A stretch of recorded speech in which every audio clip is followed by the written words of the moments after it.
This video shows expert active learning instruction with commentary from the instructor that reveals the thinking behind the teaching. I will cue you to reflect on your own thinking before hearing from the instructor. As you watch these interactions, consider this question, which we will return to later.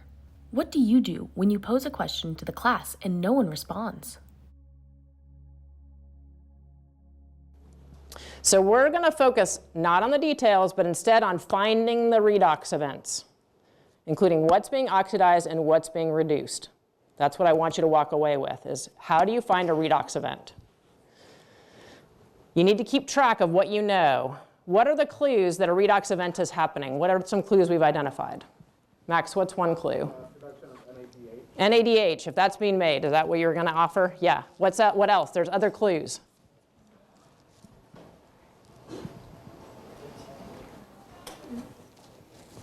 What are some other clues that a redox event is happening?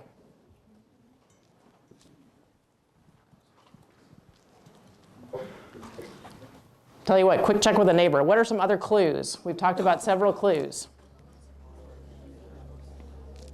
What do you think influenced Dr. Dolan's decision about how long to wait for a student's answer? Pause and consider 3 possibilities.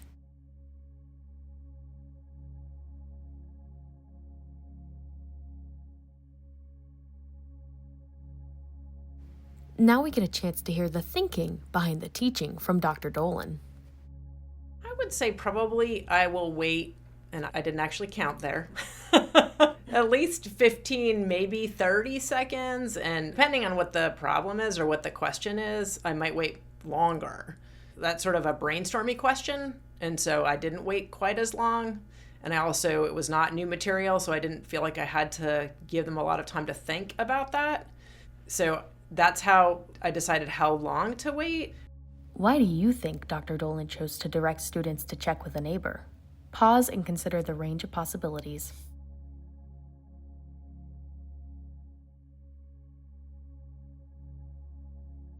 I also find that if students look perplexed or they don't understand the question, they'll say that. They'll say, "Could you repeat the question?" Or, "I don't understand the question." I wasn't getting any of that. I was getting what I felt like was underconfidence, and they just needed to build their confidence or at least check their thinking before they announced it in front of the class. So I was confident that they should have more ideas about clues, but concerned that they might not be speaking up because they were nervous or underconfident about their own responses. So if they have a chance to check with a neighbor, they can check their thinking and maybe get some feedback, build their confidence, and then speak out in front of the class. When we asked Dr. Dolan if this was a spur-of-the-moment decision, she explained what she was thinking in that moment. I waited so that they had time to think and respond. But when I wasn't getting thinking and responses, I didn't want to just give them answers.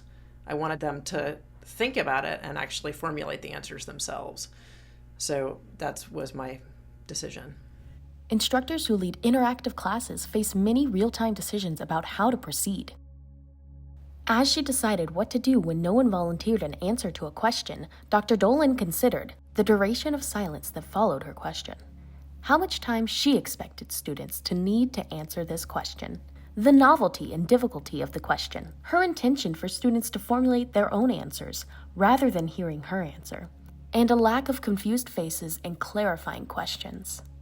Reflect on your prior teaching experiences. What do you consider as you decide what to do next when no one responds to a question you've posed in class? And after learning about Dr. Dolan's thinking, what else might you want to consider in the future? Pause and write down your thoughts.